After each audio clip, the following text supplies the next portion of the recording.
வணக்கம். எல்லாம் எப்படி இருக்கீங்க? எல்லாரும் இங்க வந்ததுக்கு நன்றி. நீங்கலாம் பார்க்கறதுக்கு இங்க ஒரு பிரசன்டேஷன் எங்ககிட்ட இருக்கு. கொஞ்சம் நிறையாவே உங்ககிட்ட நாங்க டேட்டாஸ் எல்லாம் காட்ட வேண்டியது இருக்கு. ஸோ பவன் ஸ்டார்ட் பண்ணலாமா?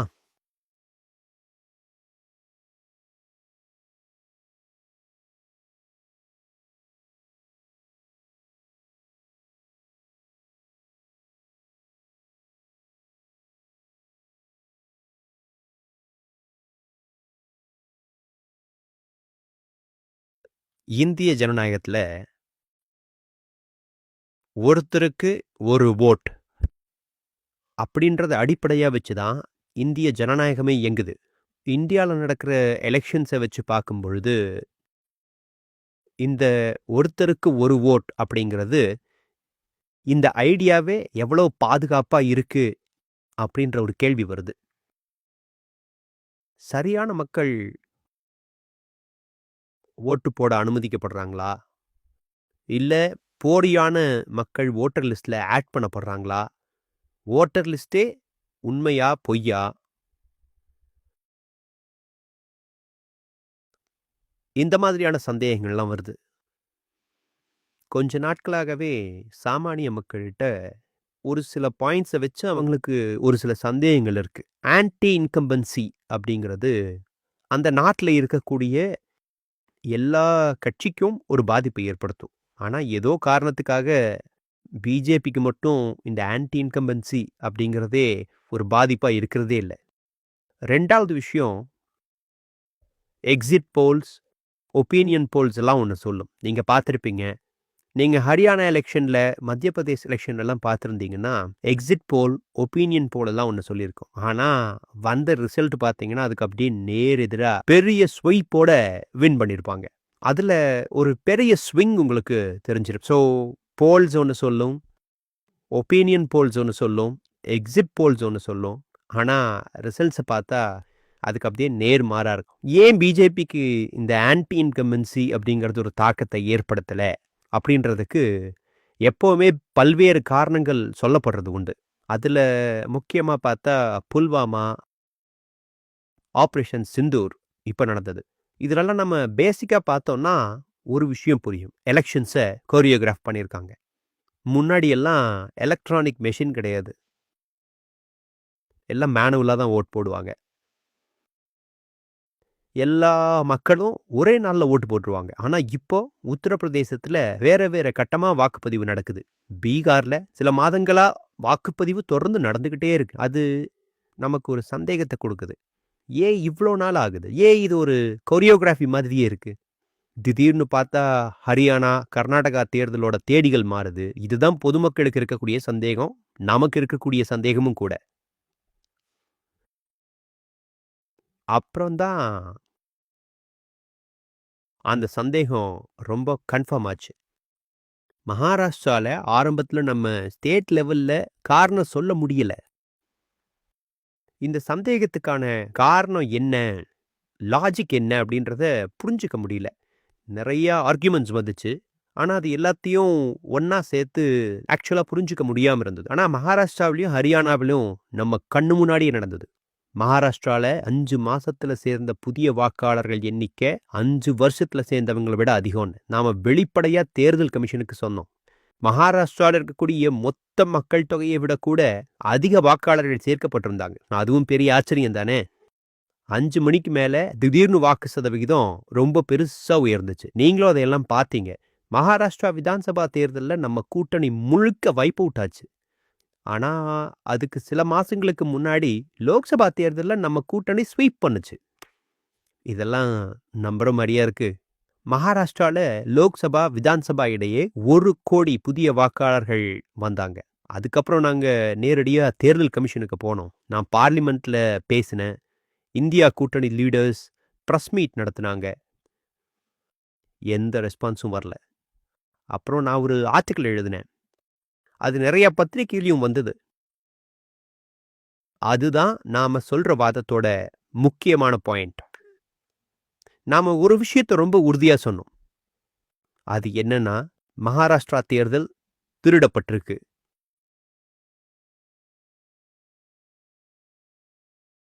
அந்த ஆர்டிக்கல் வந்ததும் பெரிய பரபரப்பு ஏற்பட்டுச்சு.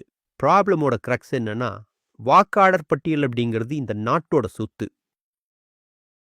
ஆனா தேர்தல் கமிஷன் அதை எங்களுக்கு தரவே மாட்டேங்குது. கட்சிகளுக்கு கூட தர மாட்டேங்குது. கொடுத்தாலும் அனலைஸ் பண்ண முடியாத மாதிரி தர்றாங்க. காங்கிரஸ் தரப்புல மெஷின் ரீடபிள் வோட்டர் லிஸ்ட் தாங்க அப்படின்னு கேட்டோம். ஆனா தேர்தல் கமிஷன் ரிஜெக்ட் பண்ணிட்டாங்க. இங்க முக்கியம் என்னன்னா மெஷின் ரீடபிள். ஏன்னா நம்ம டேட்டா அனலைஸ் பண்ணணும்னா சாஃப்ட் காப்பி வேணும். அதுக்கான காரணம் என்னன்னு நான் அடுத்ததா சொல்றேன். அதுக்கு மேல தேர்தல் கமிஷன் ஒரு விசித்திரமான விஷயம் செஞ்சாங்க. அது ரொம்ப ஆச்சரியமா இருந்தது. அது என்னன்னா சிசிடிவி காட்சிகள் எல்லாம் நாங்க அழிக்க போறோம் அப்படின்னு சொன்னாங்க. காரணம் என்னன்னா மகாராஷ்டிரால ஒரு கேள்வி இருந்தது. சாயந்தரம் 5:30 மணிக்கு பிறகு பெரிய அளவுல வாக்களிப்பு நடந்ததா? வந்திருக்கக்கூடிய எண்களை பார்த்தோம் அப்படின்னா 5:30 மணிக்கு பிறகு ரொம்ப பெரிய ஓட்டிங் நடந்திருக்கணும். ஆனா நம்ம மக்களுக்கும் சரி கூட்டணி கட்சிகளுக்கும் சரி அது ரொம்ப நல்லா தெரியும். ஏன்னா வாக்குச்சாவடிகள்ல அப்படி எதுவும் நடக்கல. இந்த 2 விஷயங்களும் நம்ம ரொம்ப நிச்சயத்தோட நம்ப வச்சது. ஸோ இந்த 2 விஷயங்களும் சேர்ந்து ஒரு விஷயத்த யோசிக்க வைக்குது. அது என்னன்னா எலெக்ஷன் கமிஷன் பிஜேபி கூட சேர்ந்து இந்த எலெக்ஷனையே திருடி இருக்காங்க. ஆனா இன்னும் நம்ம கிட்ட டைரக்ட் ப்ரூஃப் எதுவும் இல்ல. ஆமா, மகாராஷ்டிரால ஸ்டேட் லெவல்ல ப்ரூஃப் இருக்கு. இந்த வாக்காளர்கள் வந்திருக்காங்கன்னு தெரியும். ஆனா எப்படி வந்தாங்க? எங்கிருந்து வந்தாங்க? சிஸ்டம் எப்படி வேலை செய்யுது? எங்கிருந்து ரிக்கிங் நடக்குது? இது இன்னும் தெரியல. அதனால நாங்க ஒரு டீம் ஒண்ணு ரெடி பண்ணோம். அவங்க கிட்ட என்ன சொன்னோம்னா, பாருங்க இந்த வேலை எப்படி நடக்குது அப்படின்றத முதல்ல நம்ம தெரிஞ்சுக்கணும். இதுல சவால் என்னன்னா, இங்க பாத்தீங்களா? இது 7 அடி உயரம் இருக்கக்கூடிய பேப்பர்ஸ். இந்த எல்லா பக்கத்தையும் ஒண்ணொண்ணா சோதிக்கணும். உதாரணத்துக்கு, நான் உங்க பேரு 2 முறை வாக்காளர் லிஸ்ட்ல இருக்கா இல்லையான்னு தெரிஞ்சுக்கணும்னா, உங்க ஃபோட்டோவை எடுத்து ஒவ்வொரு பக்கத்திலும் ஒப்பிட்டு, "அண்ணே, இந்த ஃபோட்டோ இங்க இருக்கு" அப்படின்னு சொல்லணும். "அண்ணே, இந்த ஃபோட்டோ இங்க இருக்கு பாருங்க" அப்படின்னு சொல்லணும். இதோ பாருங்களேன் ஒரு நிமிஷம். லிஸ்ட் இப்படி தான் இருக்கும். இந்த தனி ஃபோட்டோவை எடுத்து, அப்புறம் ஒவ்வொரு பக்கத்தையும் பார்த்து, இந்த ஆள் 2 தடவை வந்திருக்காரா இல்லையான்னு கண்டுபிடிக்கணும். இதுதான் இதோட ப்ராசஸ். ரொம்ப கஷ்டமான வேலை, ரொம்ப டைம் எடுத்துக்கிற வேலை. ஆரம்பத்துல நான் கூட நினைச்சேன், இத நெறைய சீட்ஸுக்கு பண்ணலாம் அப்படின்னு கூட யோசிச்சேன். ஆனா, இத நேர்ல பார்த்ததுக்கு அப்புறம் தான் புரிஞ்சுது, தேர்தல் கமிஷன் எதுக்காக நமக்கு எலக்ட்ரானிக் டேட்டா தரமாட்டேங்கிறாங்கன்னு. ஏன்னா, நாம ஆராயவே கூடாதுன்னு தான். இந்த வேலைய ஆக்சுவலா முடிக்கிறதுக்கு நமக்கு 6 மாசம் ஆயிடுச்சு. அதாவது, இங்க நீங்க பார்க்க போறது 30 முதல் 40 பேரு 6 மாசம் இடைவிடாம பேரு, அட்ரஸ், ஃபோட்டோக்கள ஒப்பிட்டு செஞ்சிருக்கிற வேலை. நாங்க ஒரே ஒரு சட்டமன்ற தொகுதிக்கு தான் இந்த வேலைய முடிச்சிருக்கோம். கர்நாடகால இப்ப செஞ்சிருக்கிற மாரி 7 மடங்கு பெரிய வேலை பண்ணணும். இப்ப நீங்களே யோசிச்சு பாருங்களேன். நாங்க செய்ய வேண்டிய வேலை எவ்ளோ பெருசுன்னு. இப்போ இத அனலைஸ் பண்ணணும்னா, தேர்தல் ஆணையம் எங்களுக்கு எலக்ட்ரானிக் டேட்டா கொடுத்தா 30 வினாடில முடிஞ்சிரும். நாங்க இன்னொரு ரொம்ப இன்ட்ரஸ்டிங்கான விஷயத்தையும் கண்டுபிடிச்சோம். அது நமக்கு ஒரு ஷாக்கா கூட இருந்தது. அது என்னன்னா, இந்த papers optical character recognition OCR இத கூட செய்ய முடியாத மாதிரி இருக்கு. ஸ்கேன் பண்ணினாலும் அந்த டேட்டாவை எடுக்க முடியாது. நாங்க உண்மையிலேயே ஆச்சரியப்பட்டோம். ஏன் தேர்தல் ஆணையம் அந்த பேப்பரை ஏன் இப்படி பாதுகாக்குது? சரி, உங்களுக்கு சாஃப்ட் காப்பி கொடுக்க விருப்பம் இல்ல. ஆனா ஏன்? ஏன் இந்த மாதிரி இந்த பேப்பர்ஸ பாதுகாக்கிறீங்க? அப்ப நாங்க என்ன பண்ணோம் தெரியுமா? கர்நாடகாவுல நாங்க 16 சீட்டு ஜெயிப்போம்னு எங்க உட்கட்டமைப்பு சர்வே சொல்லுச்சு. ஆனா நிஜத்துல நாங்க 9 சீட்டு தான் ஜெயிச்சோம். அப்புறம் அந்த எதிர்பார்க்காத 7 தோல்விகள் மேல தான் நாங்க கவனம் செலுத்தினோம். அந்த 7லிருந்து நாங்க ஒரு லோக்சபா சீட்ட தேர்வு பண்ணோம். அந்த லோக்சபா சீட்ல இருந்து நம்ம டீம் சொன்னது என்ன தெரியுமா? நாம ஒரே ஒரு விதான் சபாவை தான் அனலைஸ் பண்ண முடியும் அப்படின்னு சொன்னாங்க. அதனால நாங்க மகாதேவபுரா விதான் சபாவ தேர்வு பண்ணோம். அதிலேயே கவனம் செலுத்தினோம். இதுதான் அந்த மொத்த கணக்கு. இங்க இருக்கும் எல்லா டேட்டாவும் 2024ல எலெக்ஷன் கமிஷன் கொடுத்தது தான். நாங்க கையில வச்சிருக்கிறது அவங்களோட டேட்டா. 2024ல மொத்தம் 6.26 லட்சம் வாக்குகள் போட்டாங்க. அதுல பாஜக ஜெயிச்சது. 6,58,915 வாக்குகளோட, அதாவது 32,707 வாக்குகள் வித்தியாசத்தோட. ஆனா, இங்க தான் இன்ட்ரஸ்டிங் திங் இருக்கு. மகாதேவபுரா விதானசபா பகுதிக்கு போய் பாருங்க. அங்க காங்கிரஸ் 1,15,586 வாக்குகள் வாங்குது. பாஜக 2,29,632 வாக்குகள் வாங்குது. காங்கிரஸ் எல்லா விதானசபாவிலையும் ஜெயிக்குது. இதை தவிர இந்த ஒன்ல மட்டும் பாஜக பெரிய அளவில் ஜெயிச்சு 1,14,046 வாக்குகள் வித்தியாசம் பெற்று ஜெயிக்கிறாங்க. இந்த சீட்டு தான் அவங்களுக்கு வெற்றி கிடைக்க செய்யுது. ஸோ லோக்சபா வெற்றி அவர்களுக்கு சாதகமாக போயிடுது. சரி, அப்புறம் நாங்கள் அந்த நம்பரை பார்க்க ஆரம்பித்தோம். ஆக்சுவலாக அந்த நம்பரை நாங்கள் ரொம்ப ஆச்சரியமாக பார்த்தோம். எப்படி இது ஒரு சீட்ல இருந்து மட்டும் வந்தது? அதனால நாங்கள் மகாதேவபுரா அசம்பிளியை பார்க்க ஆரம்பித்தோம்.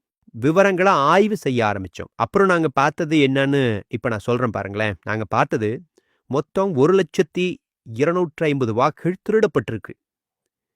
எப்படி திருடப்பட்டது? அசம்பிளியில மொத்தம் எவ்வளவு வாக்குகள் இருக்கு அப்படின்றத முதல்ல சொல்றேன். மகாதேவபுரா அசம்பிளியில மொத்தம் 6,50,000 வாக்குகள் இருக்கு. அதுல 1,250 வாக்குகள் திருடப்பட்டிருக்கு. அந்த வாக்குகள் 5 விதமா திருடப்பட்டிருக்கு. முதல்ல டூப்ளிகேட் ஓட்டர்ஸ். ஒரு ஓட்டர் பெயர் ஓட்டர் லிஸ்ட்ல பல தடவை வர்றது.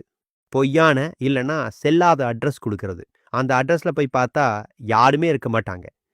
இல்லைன்னா பொய்யா போட்ட அட்ரஸா இருக்கும். 3வது, ஒரே அட்ரஸ்ல பல ஓட்டர்கள் இருக்கிறது. ஒரு வீட்டில் 50-60 பேர்.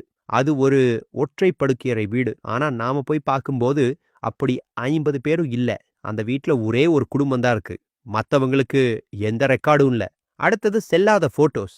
தெரியாத மாதிரி போட்டோ இல்லைன்னா அந்த ஓட்டருடைய போட்டோவே லிஸ்ட்ல இல்லாதது.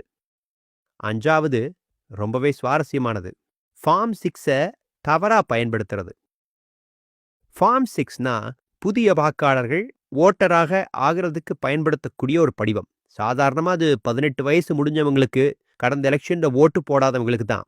அப்படின்னா அவங்க 18 வயசுல இருந்து சுமார் 22-23 வயசுக்குள்ள இருக்கணும். இப்போ நம்ம டீட்டெயிலாக போக போகிறோம். எப்படி இது நடந்துச்சு அப்படின்னு உங்களுக்கு நான் காட்டுறேன். இதோ இவர் ஒரு டூப்ளிகேட் ஓட்டர். இப்படி இருக்கும் ஓட்டர்கள் 11,965 பேர் இருக்காங்க. இந்த மனிதர் பெயர் குர்கிரத் சிங் டாங். இவர் இங்க பாருங்க, குர்கிரத் சிங் டாங். ஒரே பெயர், ஒரே முகவரி, ஒரே மனிதர். ஒரே தொகுதிக்குள்ள 4 வேறு ஓட்டிங் பூத்ல இருக்காரு. இது ஒரு பேர் மட்டும் இல்ல, ஒரே சட்டமன்றத்தில் ஆயிரக்கணக்கான பேர் இப்படி இருக்காங்க. 2வது உதாரணம், ஒரே ஓட்டர் பல ஓட்டிங் பூத்ல வாக்களிக்கிறாங்க. கர்நாடக சட்டமன்றத்தில் வாக்களிச்சுட்டு அதே நேரம் உத்தரப்பிரதேசத்துல, லக்னோல, வாரணாசியிலையும் வாக்களிக்கிறாங்க. இந்த மனிதர் பெயர் ஆதித்யா ஸ்ரீவத்சவா. இதோ இவர் 458வது பூத்ல வாக்களிக்கிறாரு. அதே மனிதர் 459வது பூத்ல மீண்டும் வாக்களிக்கிறாரு. அதே மனிதர் கீழே போய் கர்நாடகா, உத்தரப்பிரதேசம், மகாராஷ்டிரான்னு 4 வேறு பட்டியல்ல, 4 வேறு மாநிலங்கள்ல 4 வேறு ஓட்டிங் பூத்ல இருக்காங்க. இது ஒரே மனிதர்ல மாத்திரம் இல்ல, நாங்க கண்டுபிடிச்சது ஆயிரக்கணக்கான பேர் இப்படி இருக்காங்க. மொத்தம் 11,000 டூப்ளிகேட் ஓட்டர்கள் இருக்காங்க. அதாவது 11,000 பேர் 3 தடவை 4 தடவை பல தடவை வாக்களிக்கிறாங்க. சரி, இப்ப இங்க பாருங்க. இதோ டூப்ளிகேட் ஓட்டர்களோட பட்டியல் இதுதான். இவங்க எல்லாரும் கர்நாடகாவில் பல முறை வாக்களிச்சவங்க. இது அவங்களுடைய பெயர்கள், முகவரிகள் மற்றும் அவங்க வாக்குகள் பதிவான பூத்துகள். சரி, அடுத்து போலி முகவரிகள். வீட்டு நம்பர் 0. இல்ல, நீங்க சிரிக்கிறீங்க. இப்படி ஆயிரக்கணக்கான பேர் இருக்காங்க. முகவரி கிடையாது. வீட்டு நம்பர் 0, வீட்டு நம்பர் 0, வீட்டு நம்பர் 0, 0, வீட்டு நம்பர் 0.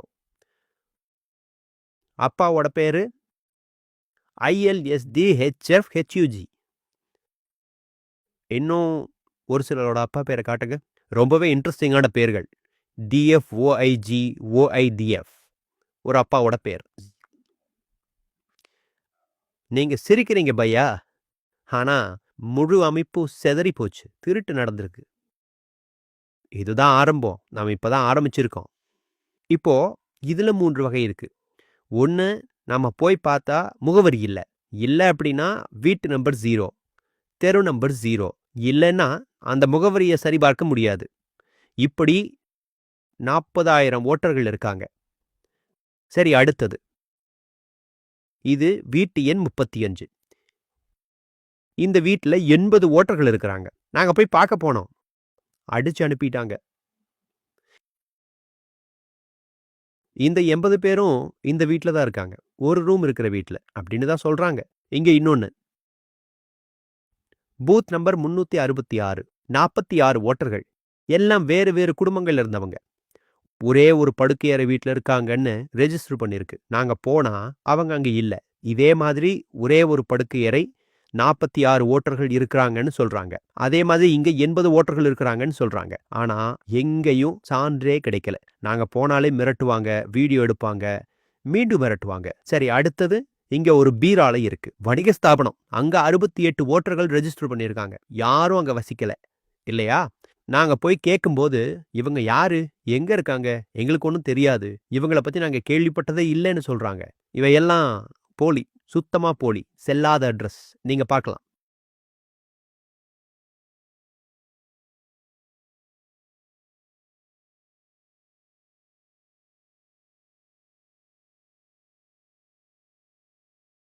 சரி, அடுத்தது தவறான புகைப்படம். இங்க பாருங்க, 4000 வாக்காளர்கள் இருக்காங்க. புகைப்படங்கள காமிங்க. இதெல்லாம் தான் அந்த ஃபோட்டோஸ். சிலருக்கு புகைப்படமே இல்ல. இல்லைன்னா இவ்வளவு சின்ன சின்ன புகைப்படம். அப்படின்னா, இல்லன்னா இவ்வளவு சின்ன சின்ன ஃபோட்டோஸ். ஆ, இங்க இருக்குது பாருங்க. முகம் கூட தெரியல. இது அசல் வாக்காளர் பட்டியல். இது நகல் பட்டியல். பாருங்க, புகைப்படமே இல்ல. சரியா? அப்படியே 4000 பேர் இருக்காங்க இந்த மாரி தான். இப்போ நாம மிகவும் சுவாரஸ்யமான பக்கத்துக்கு வரப்போறோம். அதுதான் உண்மையிலேயே இந்த ஆட்டம் விளையாடப்படக்கூடிய முறை. புதிய வாக்காளர்கள் பிரதமருக்கு வாக்களிப்பாங்கன்னு கேள்விப்பட்டிருக்கீங்களா? கேட்டது தானே. புதிய வாக்காளர்கள், இளைய வாக்காளர்கள் பிரதமருக்கு வாக்களிக்க விரும்புவாங்க. இப்போ அதை எப்படி செய்வாங்கன்னு நான் உங்களுக்கு காட்டுறேன். எப்படின்னா, ஃபார்ம் 16ன்னு ஒரு விஷயம் இருக்கு. 33,692 வாக்குகள் இங்க பதிவு பண்ணியிருக்காங்க. இது பேசிக்கலி முதல் முறை வாக்களிக்க போறவங்களுடைய பேரை சேர்க்கறதுக்கான ஃபார்ம். நீங்க போய் ஃபார்ம் 6 ஃபில் பண்ணி கொடுத்துட்டீங்கன்னா, உங்க பேர் வாக்காளர் பட்டியல்ல சேர்ந்துரும். இப்போ சகுந்தராணி அப்படின்ற பேர் உள்ள ஒரு அம்மா இருக்காங்க. வயசு 70. ஆமா, 70 வயசு. இதோ இவங்க தான். இப்போ இதுல சுவாரஸ்யம் பாருங்களேன். இவரே வாக்காளர் பட்டியல்ல 2 முறை வர்றாங்க. ஃபார்ம் 6 யூஸ் பண்ணி வந்து சேர்ந்திருக்காங்க. முதல் முறை பெயர்ல ஃபர்ஸ்ட் நேம் சகுந்த், சர்நேம் ராணி அப்படின்னு இருக்கு. சரி, படத்தை பாருங்க. இதுதான் அந்த படம். அடுத்த படத்துக்கு வாங்க. இதுதான் இன்னொரு படம். அப்படின்னா ஒரு ஜூம் பண்ணின படத்தை எடுத்திருக்காங்க. அதை வச்சு இவர் புதிய வாக்காளர் ஆக்கிட்டாங்க. கொஞ்சம் பின்னாடி போங்களேன். இப்போ சர்நேம் இல்ல, ஃபர்ஸ்ட் நேம் மட்டும் சகுந்த்ராணி. சரி, பின்னாடி போங்க. ஆனா சுவாரஸ்யம் என்னன்னா, இவர் இதே ஃபார்ம் 6 2 முறை பயன்படுத்தியிருக்காங்க. ஃபர்ஸ்ட் டைம் 13/9/2023ல. செகண்ட் டைம் 31/10/2023ல. அதனால இவர் 2 தடவை வாக்காளர் ஆக்கிட்டாங்க. அப்புறம் இதுல ரொம்ப அழகான விஷயம் என்னன்னா, கொஞ்சம் அர்த்தம் சொல்லிடுவாங்களேன். இவங்க 2 தடவை வாக்களிச்சிருக்காங்க. அல்லது யாரோ இவருக்கு பதிலா 2 முறை வாக்களிச்சிருக்காங்க. அங்க பாருங்க, அவங்க தான். இதுதான் அந்த ஸ்லிப். அவங்க 31,341 அப்படின்ற பூத்ல வோட் பண்ணியிருக்கிறதா சைன் ஆயிருக்கு. அது 2 முறை ரிப்பீட் பண்ணியிருக்காங்க. இப்போ அவங்க தான் செஞ்சாங்களா அல்லது வேற யாராவது செஞ்சாங்களான்னு தெரியல. ஒரே ஒரு அசெம்பிளில இப்படி 33,000 பேர் இதை செஞ்சிருக்காங்க. இப்போ ஏஜஸ் எல்லாம் கொஞ்சம் காட்டுங்களேன். அது பெரிய லிஸ்ட். நான் இங்கிருந்து அவங்க வயசு என்னங்கிறத நான் படிக்கிறேன். வயசு 98, 96, 95, 85. இவங்க எல்லாம் போலியானவங்க. இவங்க எல்லாம் உண்மை கிடையாது.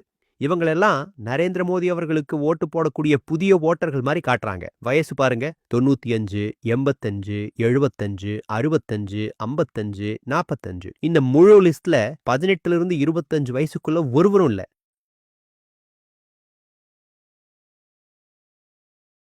அப்படி 33,000 ஓட்டுகள் இந்த மாதிரி திருவியிருக்காங்க.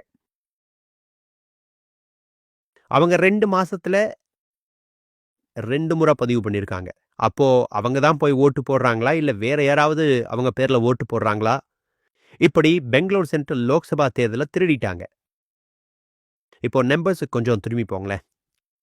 அந்த 1,250,000 ஓட்டுகள் திருடப்பட்டிருக்கு. இது ஒரே ஒரு அசெம்பிளியில. Duplicate oats 11,965. போலி மற்றும் தவறான அட்ரஸ் 40,009.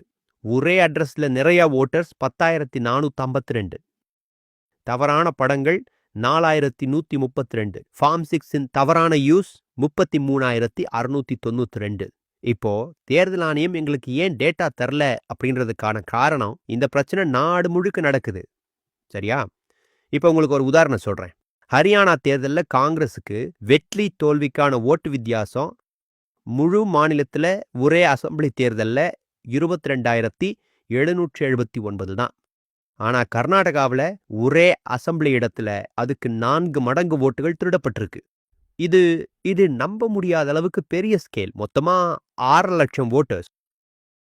இதுல உண்மை என்ன தெரியுமா? 1 லட்சம் ஓட்டர்ஸ் இல்லவே இல்லை, உருவாக்கியிருக்காங்க. இதை நம்ம மறந்துட வேண்டாம். அவர் தான் பிரதமர், அவர் தான் இந்தியாவோட பிரதமர். ஆனா வெறும் 25 சீட்டுகள் தான் பெரும்பான்மை. வெற்றிக்கான மார்ஜின் எவ்வளவு தெரியுமா? 33,000 ஓட்டு தான். அப்படின்னா நாம தேர்தல் ஆணையத்துக்கு சொல்றது என்ன தெரியுமா?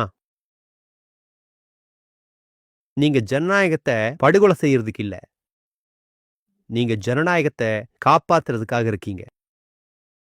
இப்போ இதுதான் சாட்சி. இது இந்திய அரசியலமைப்புக்கும் இந்திய கொடிக்கும் எதிரான குற்றம்.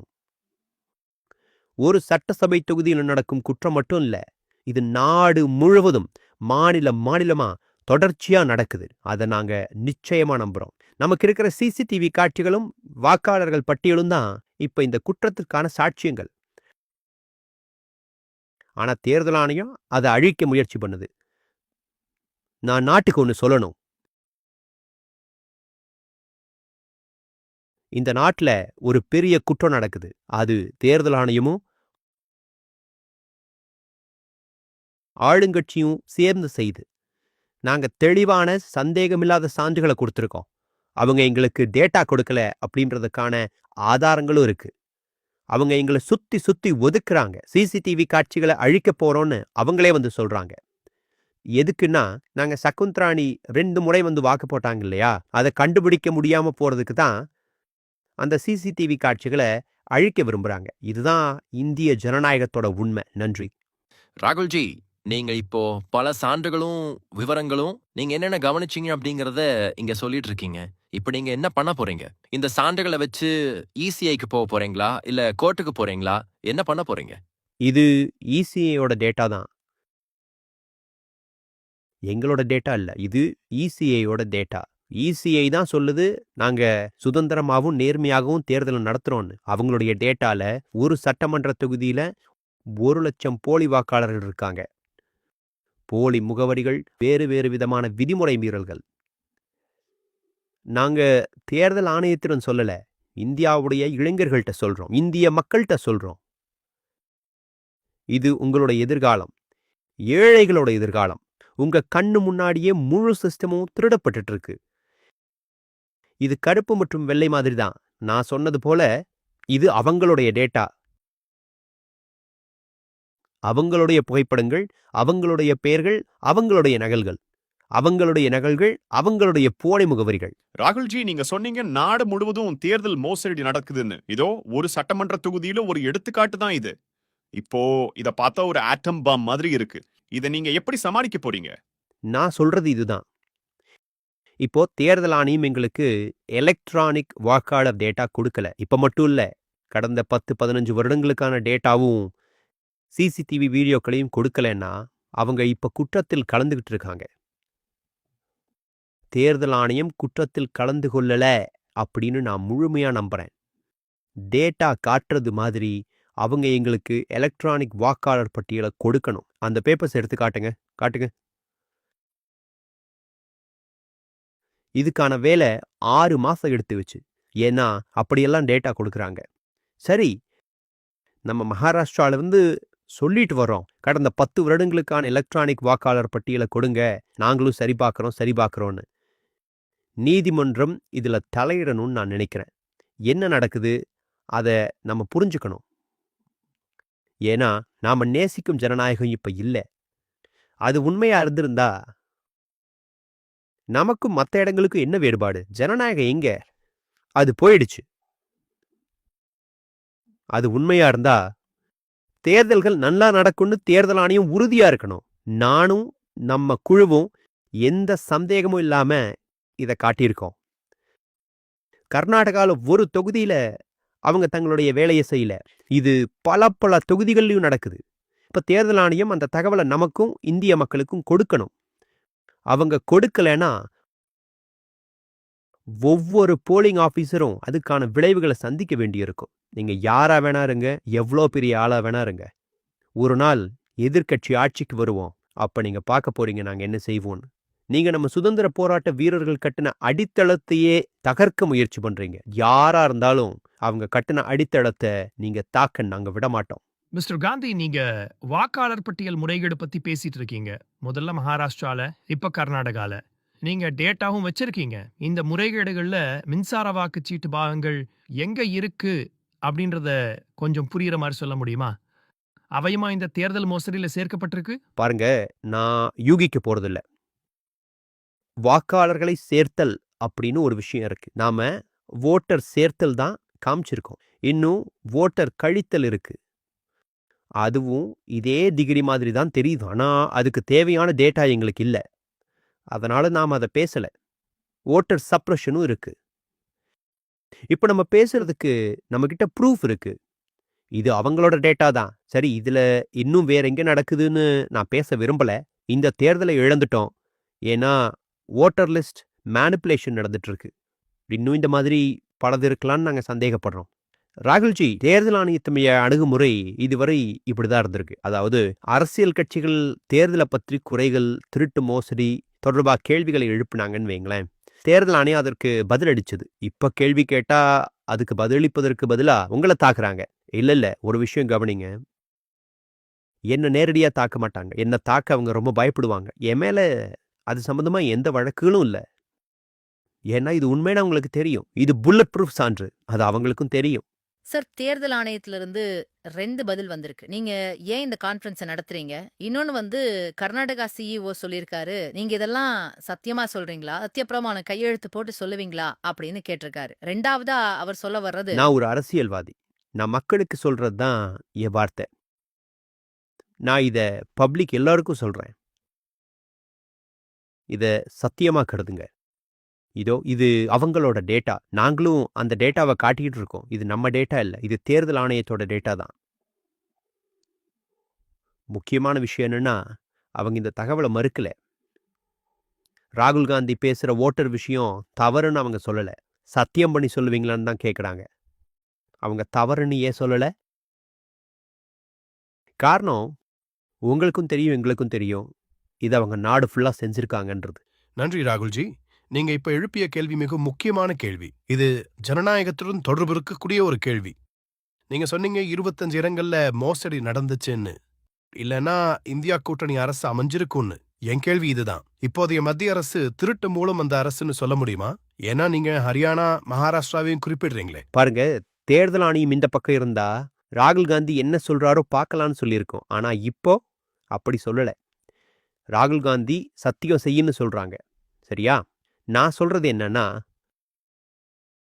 இது 25 இடத்துல நடந்ததா, 50 இடத்துல நடந்ததா, 100 இடத்துல நடந்ததா தெரியல. ஆனா நமக்கு 100% தெரிஞ்சது என்னன்னா, இந்த மாடல் இருக்கு. இந்த மாடலை நாட்டுக்கு எங்கெல்லாம் வேணுமோ அப்படியே ஈஸியா பண்ணிடுவாங்க. தேர்தல் ஆணையம் பாஜகவுக்கு முழு உதவியை தரும்போது 5 நிமிஷத்துக்கு கூட அதிகம் ஆகாது. இப்போ வந்து தேர்தல் ஆணையம் பக்கத்துல இருக்கு. எங்களுக்கு டேட்டாவை கொடுக்கணும். ஏன் அவங்க சொல்லல, சரி நாங்க உங்களுக்கு எலக்ட்ரானிக் டேட்டாவை கொடுக்குறோன்னு, நாங்க சிசிடிவி வீடியோவையும் கொடுக்குறோன்னு ஏன் சொல்லல? வணக்கம் சார். என் கேள்வி தேர்தல் சீர்திருத்தங்கள் மேலதான். சமூகத்தின் பாதிக்கப்படும் பகுதிகளான சிறுபான்மையினர், தலித்தவர்கள் மற்றும் குடியேறிய தொழிலாளர்கள் தங்கள் உரிமைகளைப் பற்றி தெரிந்து கொள்ளவும், ஓட்டர் நிலையை எளிதில் சரிபார்க்கவும், மீட்டெடுக்கவும் காங்கிரஸ் என்ன திட்டங்கள் வச்சிருக்கீங்க? இதுதான் இந்த பிரஸ் கான்ஃபரன்ஸின் முழு நோக்கம். நாம நாட்டுக்கு தெளிவான சான்றை கொடுத்திருக்கோம். இந்த நாட்டில் இருக்கக்கூடிய கோடிக்கணக்கான ஏழைகளுக்கு இருக்கக்கூடிய ஒரே சக்தி, ஒரே உரிமை அவங்க கண்ணுக்கு முன்னாடியே திருடப்படுது. சரியா?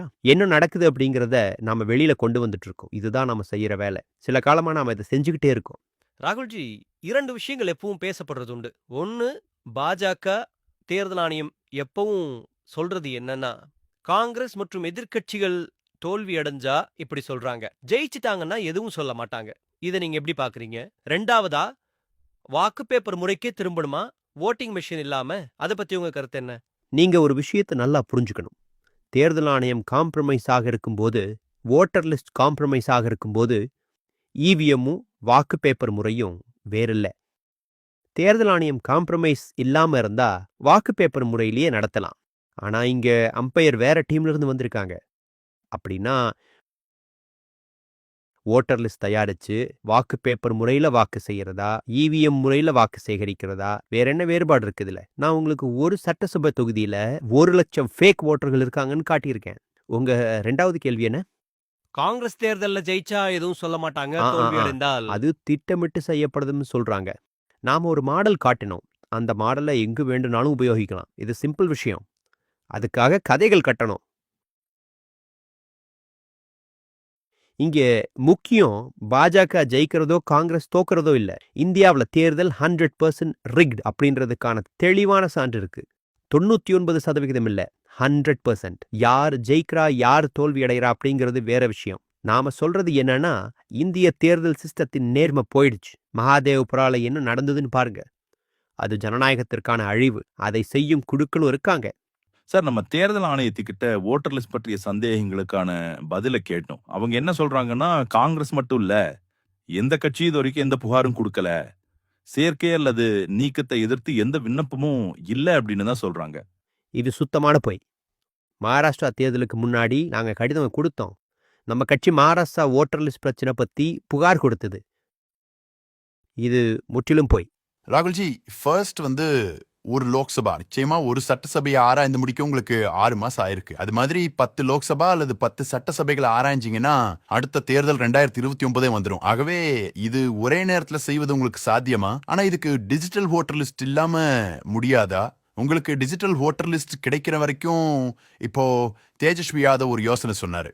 தேர்தல் இப்படிதான் நடக்கும், எஸ்ஐஆரும் இப்படிதான் இருக்கும். நீங்க சொல்றது மாதிரி ஒரு சட்டசபை தொகுதியில 1,00,000 ஃபேக் ஓட்டர்ஸ் இருக்காங்கன்னா, அப்படின்னா தேர்தல்னால என்ன யூஸ், என்ன நோக்கம்? அடுத்த தேர்தலை பாய்காட் பண்ண கன்சிடர் பண்றீங்களா? அதுக்கு உங்க பதில் என்ன? எதிர்க்கட்சிகள் என்ன ஆகுது, எப்படி நடக்கும், அது வேற விஷயம். இந்த பிரஸ் கான்ஃபரன்ஸோட நோக்கம் என்னன்னா, உங்களுக்கு தெரியணும், நாட்டு மக்களுக்கு தெரியணும், நாட்டில் உள்ள இளைஞர்களுக்கும் தெரிஞ்சிருக்கணும். உங்க ஓட்டு எவ்வளவு முக்கியமானது, பவித்திரமானதுன்னு. அதை திருடுறாங்க. யார் இதை பண்றாங்க, எப்படி பண்றாங்க, நாம் இப்ப காட்டிட்டோம். அதுக்கு முன்னாடி 100% ப்ரூஃப் எங்ககிட்ட இருந்ததில்லை. ஆனா இப்போ 100% ப்ரூஃப் இருக்கு. அவங்களோட டேட்டாவும் இருக்கு. 5 வழிகளும் இருக்கு. இதுக்கு வேற வழி இல்லை. இது ஒரு தொகுதியில மட்டும் இல்ல, பல தொகுதிகளிலும் நடந்திருக்கு. நாம ஒரு விஷயம் சொல்றோம், தேர்தல் ஆணையம் மோசடி செய்யக்கூடாது. எலக்ட்ரானிக் ஓட்டர் லிஸ்ட்டை நமக்கு தரணும். சிசிடிவி புகைப்படங்கள் எங்களுக்கு தரப்படணும். நான் வெறும் ராகுல் காந்தி மட்டும் சொல்லல, நான் காங்கிரஸ் கட்சியின் தலைவர். நான் சொல்றதெல்லாம் மற்ற எல்லா எதிர்க்கட்சி தலைவர்களும் சொன்னதுதான். இந்த நாட்டில் 60%க்கும் மேலான ஓட்டுகள் எதிர்க்கட்சிகிட்ட தான் இருக்கு. ராகுல்ஜி, என் கேள்வி இதுதான். இங்க ராகுல்ஜி, இன்று நீங்க எழுப்பிய கேள்விகள் ரொம்ப முக்கியமான கேள்விகள் தான். ஆனா நாம எப்படி எஸ்ஐஆரை பார்ப்பதோ அதே போல பீகார்ல உள்ளதையும் பொருத்தி பார்க்கும்போது இது ஒரு வாக்குத்திற்கு சம்பவம் தானா அப்படின்னு உங்களுக்கு தோன்றுதா? அதனாலதான் எஸ்ஐஆருக்கு எதிர்ப்பு இருக்கா? பாருங்க, எஸ்ஐஆர் பற்றிய விவாதத்தை நம்ம பீகாருக்கு போய் பண்ணலாம். அது ரொம்ப முக்கியம். ஆனா இங்க நான் உங்க கவனத்தை இங்கேயே மறுபடியும் கொண்டு வர விரும்புறேன். இங்க தேர்தல் திருட்டுக்கு நாம ஒரு மாடல் பிடிச்சிருக்கோம். இந்த மாடலை நாட்டினுடைய பல லோக்சபா மற்றும் சட்டசபை தேர்தலில் பயன்படுத்துறாங்கன்னு நான் நினைக்கிறேன். குறைஞ்சது 10 முதல் 15 ஆண்டுகளுக்கு மின் ஓட்டர் லிஸ்ட்டும் சிசிடிவி காட்சிகளும் தேர்தல் ஆணையம் நமக்கு தரணும். நான் இப்பவே கேட்குறேன், நான் எதிர்க்கட்சி தலைவர் என்றே சொல்றேன், அவங்க இதை தரல அப்படின்னா பிஜேபியோட சேர்ந்து கூட்டாக இருக்காங்கன்னு அர்த்தம். நான் மறுபடியும் சொல்றேன், அவங்க அதை ஏன் தரமாட்றாங்க? நன்றி, மிகவும் நன்றி.